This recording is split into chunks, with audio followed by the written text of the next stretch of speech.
The ocean. Beautiful and serene. What would life aboard a boat be without it? I'm guessing pretty similar to an RV. Ever-changing and wondrous. Something that we truly cannot live without. Right up until it gets inside your boat and causes a huge freaking mess. Then it's time for scrubbing and swearing and hopefully getting things to look like they did before. Welcome back to Penwell Sailing Adventures. These are some of the products I'm using to clean the boat. They're not sponsoring me, but they do work very well. And the nice part is, they don't cost a fortune. So what we were basically doing for about 5 hours is sitting on hands and knees and scrubbing the deck. Welcome to owning a boat. Scrubbing the deck's just going to be something you're forever going to be doing.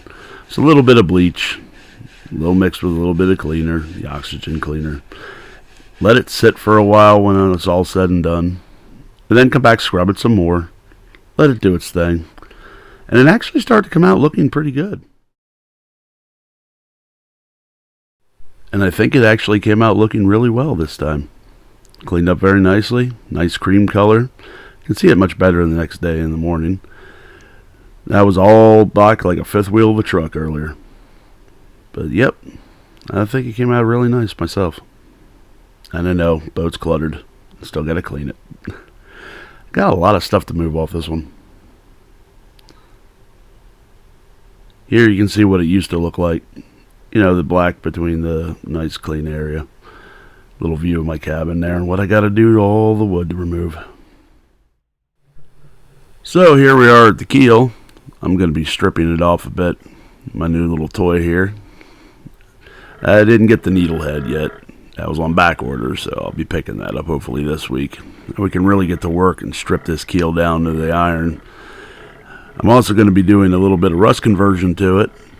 Hopefully it'll come out a little bit nicer there that way.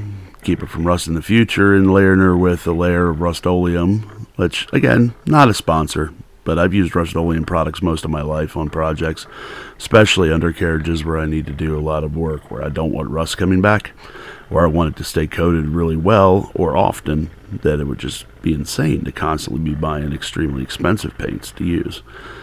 So that's what I'll be doing on this.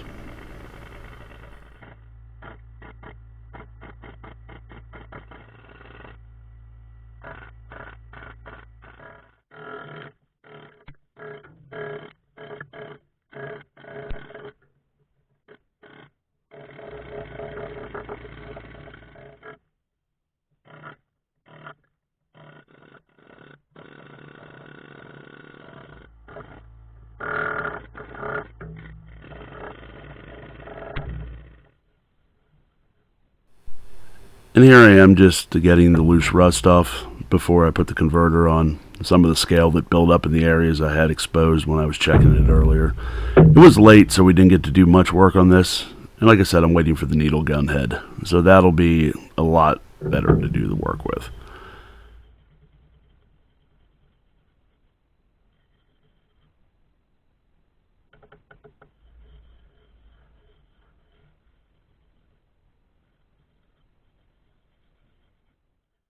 This is something I don't mind showing. I always read my directions every time I use a product, especially for the first time. And again, Rust-Oleum, not a sponsor of the channel, but I do like their products, and if it's good enough for an iron chair, it should be good enough for an iron keel, so I can paint the rust killer over it.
And now that the converter is time to set up, which you know because it blackens out on this product when it does, it's ready for me to paint over it for the paint that I'm using, which is Rust-Oleum. It's a sealing-based primer, but it also has a rust fighter additive to it, which is what I'm going to be using on this whole keel.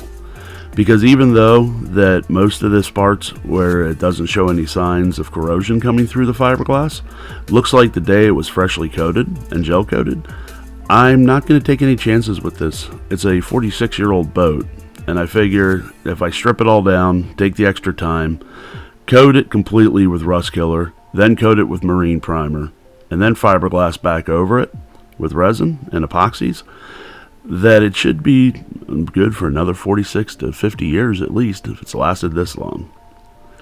And just so I don't parlay this into very long episodes and multiple ones, I've decided to do a lot of this in fast forward, and I'm going to be doing that as well when I do the next video for the keel. When I'm stripping the keel, will all be done fast forward. There's no use in taking 2 or 3 months just to knock a bunch of fiberglass off and put some paint on. At least that's what I feel like.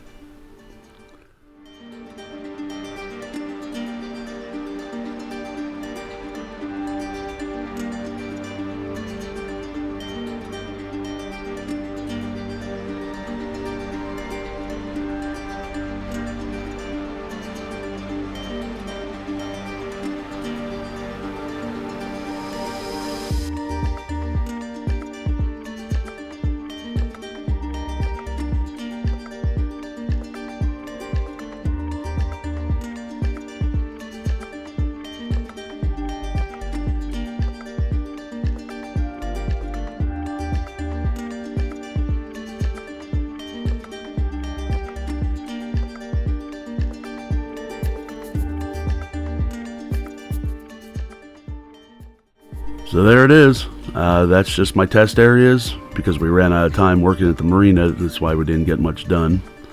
You know, they like to stop so everybody can have a peaceful evening.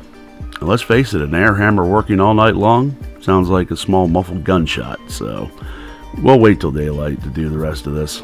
That way we don't bother everyone and they can have a nice night. So thanks again for watching.